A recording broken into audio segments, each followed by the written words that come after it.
Ani. Before I begin this video, I'd like to start off by saying I'm currently on Manitoulin Island, and therefore I acknowledge that we are on the Robinson-Huron Treaty Territory, and the land on which we are gathered is the traditional territory of the Anishinaabe, Haudenosaunee, Ojibwa, Chippewa peoples.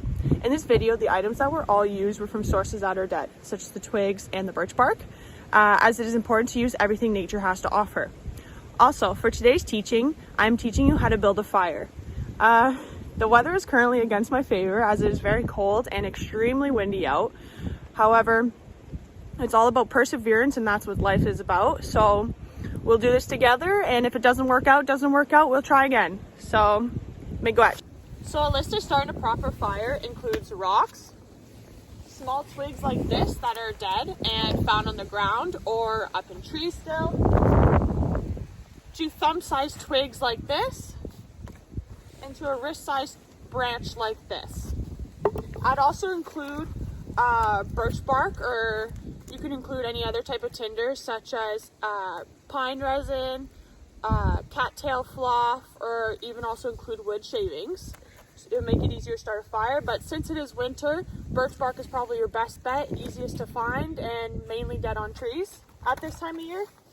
And a fire source. So what I'm going to use today is a lighter to show you how to start it. So to begin the process of starting a fire, I've set in a moon shape the rocks just so you can be able to see it. It's also to help maintain the fire so it doesn't spread out anywhere and to keep it safe, as we are making a small fire today for this teaching. To begin the process of the teaching, I would explain that the rocks are like a support system for the individual who has mental health issues or an addiction, and express that the rocks signify your support system, such as your family and friends, and it keeps you all well together and maintained. Since it is winter and the ground is pretty wet and full of snow, I split a dry piece of wood in half so it's dry on the inside, and I'm placing it on the bottom of the fire here, dry side up, to set the foundation of the fire and to build off of that. Much like individuals who have addictions and mental health issues need to find the skills and tools necessary to overcome those challenges. So in this case, birch bark was a vital tool to starting a fire, as the natural oils in it are highly flammable, which is why it's able to start when it's damp. So that's why we're using it during the winter time. So the next part of the process is to gather your sticks. The sticks represents the new tools you will learn throughout the program and throughout your life. It is to help maintain and to fuel your drive to begin change.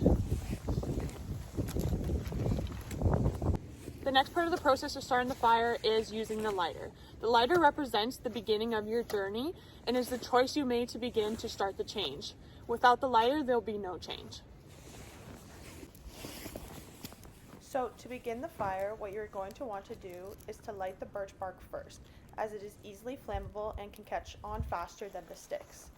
After this, you are going to want to put small twigs on top, as it's the second easiest thing to catch the flames.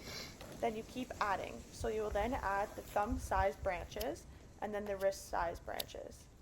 At this time, the process of fire catching takes quite a bit of time, which can teach patience and resilience, as if it does not catch, you can try again until it does.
So right now, the flames are trying to catch onto the sticks, and that's the goal of starting the fire. So waiting for the fuel, for it to fuel up a little more and to catch on, and then let the journey begin.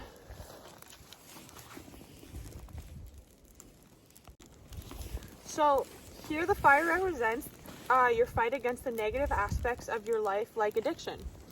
So the more you maintain and care for your fire, the stronger and hotter and more resilient it will become, as it's doing right now. It's getting bigger and bigger.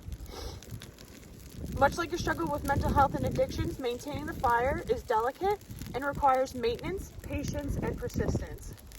As you can see here, it took us quite a little bit of time to get it started, but if you just keep feeding it and fueling your fire, it'll keep growing stronger and stronger, and it'll fight against all aspects of nature and everything you set in life. So in the beginning process of starting a fire, I would say wind plays a big role in whether your fire is going to start or not. The wind in this case would represent the understanding of temptation. The more you accept temptation, your fire is more eager to burn out. But if you resist temptation, your fire will only grow stronger and better, even if the wind is here and there. So I believe this is an essential teaching for those who experience mental health issues or addiction, as there are many representations of the tools relating to the therapeutic practice. So in this case, when building fire, others may perceive a different perception of what the tools may view to themselves. So how I used wind as a representation for temptation, others may view it differently.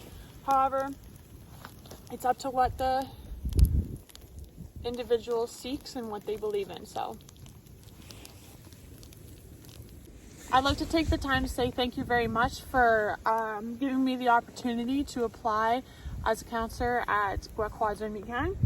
I had a lot of fun today learning how to create a therapeutic practice revolving around a fire. However, I think we did a pretty good job, so thank you.